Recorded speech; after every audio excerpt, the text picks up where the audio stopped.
Oi, meu nome é Milena e eu sou uma evitadora de conflitos em recuperação.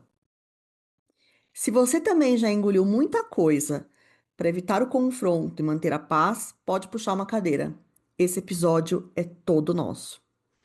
Eu já fugi de dizer não para as minhas amigas, de expor limites para minha família, de dar feedback, de falar em público e até de pedir sal no restaurante, que vai que o garçom ficava bravo. Só que no fim das contas, eu não estava mantendo paz nenhuma. Eu estava era engolindo sapo, ressentimento, raiva, mágoa e cuspindo vespa. Sabe quando você segura tudo e depois solta do pior jeito? Pois é. Segurar tudo só me deixava mais pesada, mais estressada. E no fim, não era só eu que sofria. As minhas relações também ficavam machucadas. Então, nesse episódio, eu quero dividir com você como eu comecei a soltar esse padrão de evitação e a buscar jeitos mais saudáveis de lidar com os conflitos. Ah, e quando eu disse que eu sou uma evitadora de conflitos em recuperação, é porque não virou mágica, tá? Eu ainda escorrego, ainda sinto medo, mas hoje eu tenho mais consciência, mais escolhas e mais recursos para conversar sem engolir sapo e nem cuspir vespa.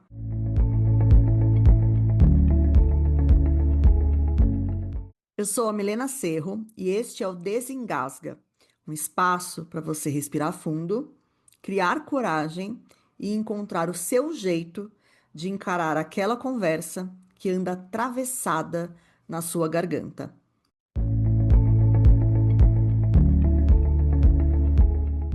A primeira coisa que eu preciso te contar é que eu não tinha a menor consciência do quanto evitar conversas difíceis e conflitos era prejudicial para mim.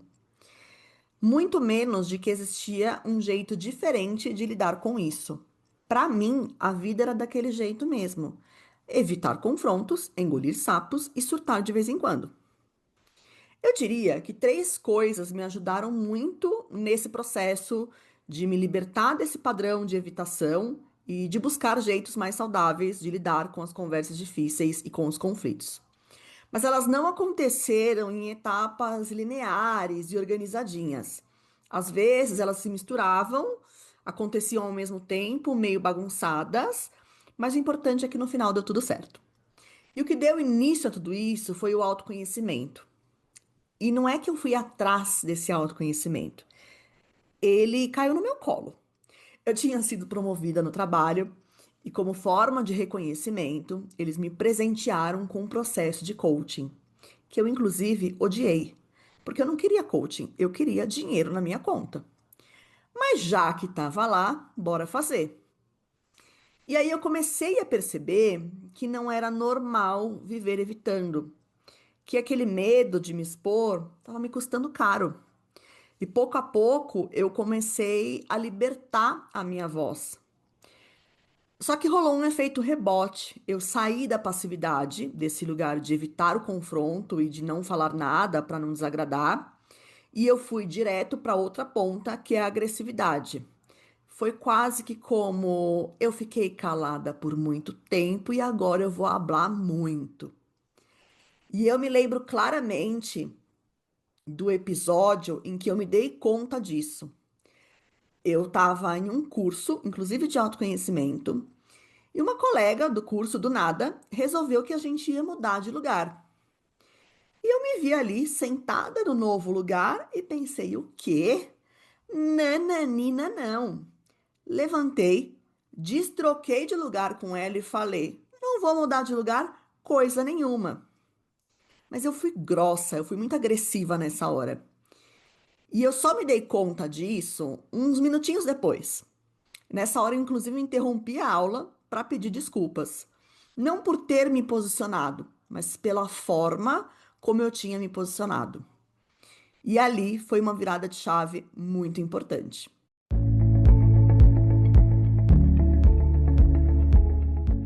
A questão é que só tomar consciência não basta. E nessas, o universo me deu mais uma forcinha e num alinhamento dos astros, eu me vi em um encontro sobre comunicação corporativa escutando uma palestra sobre comunicação não violenta. E olha que curioso, meu primeiro pensamento foi: comunicação não violenta? Mas eu não sou violenta, eu não preciso disso. Corta para 5 minutos depois, eu boca aberta me dando conta. Minha Nossa Senhora, mas eu sou muito violenta. E a ideia não é a gente se aprofundar no conceito de comunicação não violenta, no processo de comunicação não violenta agora, tá? A gente vai ter muitos outros episódios para falar sobre isso. Mas o que eu quero te contar agora é que a comunicação não violenta, ela vem com esse convite para a gente cuidar da qualidade das nossas relações, a começar pela relação com a gente mesmo.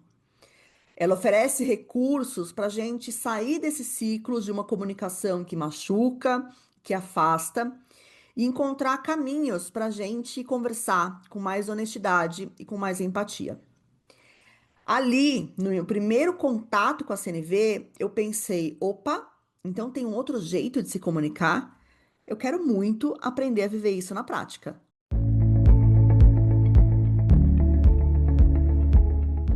No começo, esse contato com a CNV, que é a sigla para comunicação não violenta, foi muito interno.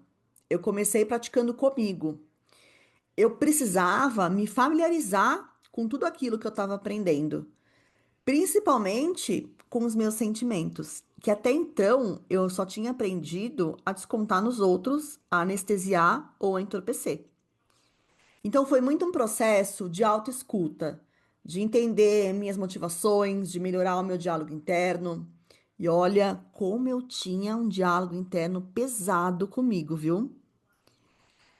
Quando veio a pandemia, aí sim o convite de me aprofundar chegou com força. Eu comecei a levar a comunicação não violenta para as minhas relações, para o meu trabalho. Eu li muitos livros, fiz cursos, participei de rodas de prática, de círculos de empatia. Foi um processo intenso. E eu percebi que esse processo de comunicação, a comunicação não violenta, me dava mais segurança e tranquilidade para conversar justamente sobre aquilo que eu mais evitava. Aos poucos, eu fui ganhando confiança e eu comecei a compartilhar as minhas experiências. E aí aconteceu uma coisa muito curiosa. As pessoas começaram a me perguntar: Milena, como que eu falo isso pro meu chefe? Como que eu falo isso para minha mãe? Como que eu falo isso pro meu parceiro, pro meu amigo? Isso me instigou muito. Eu passei a me dedicar ainda mais a entender a dinâmica das conversas difíceis. Por que que a gente evita? O que que acontece com a gente antes, durante e depois de uma conversa difícil? O que que pode facilitar esse caminho, tornar possível essa conversa que é tão desconfortável, tão desafiadora? Quanto mais eu me debruçava sobre isso, quanto mais eu colocava tudo isso em prática, mais eu ia desfazendo nas minhas próprias conversas, encontrando jeitos de lidar melhor com essas conversas que antes pareciam impossíveis. Uma coisa ficou muito clara para mim: não existe receita pronta. Cada conversa é única, cada relação pede um jeito diferente. Às vezes, uma única conversa resolve, e outras vezes a gente precisa de pausa, de fôlego, de mais uma ou duas conversas. Porque também não depende só da gente, né? Sempre tem um outro ser humano envolvido, com o tempo dele, com as próprias dores e seus próprios limites.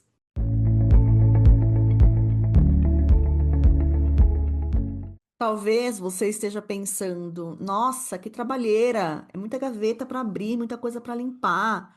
Melhor deixar isso quieto. Mas olha só, a vida sempre vai nos oferecer desconfortos. E a pergunta que fica é: qual desconforto você escolhe?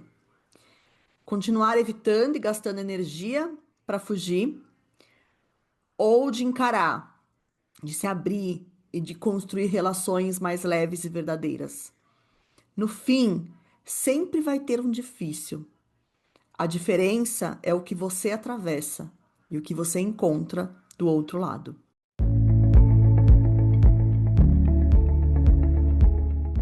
Esse foi mais um episódio do Desengasga, um espaço para você respirar fundo, criar coragem e encontrar o seu jeito de encarar aquela conversa que anda atravessada na sua garganta. Se esse episódio falou com você, compartilha com alguém que também precisa ouvir isso hoje. E se quiser continuar essa conversa comigo, você pode me mandar um e-mail no desengasgapodcast@gmail.com ou se conectar comigo nas redes sociais, que estão aqui na descrição do episódio.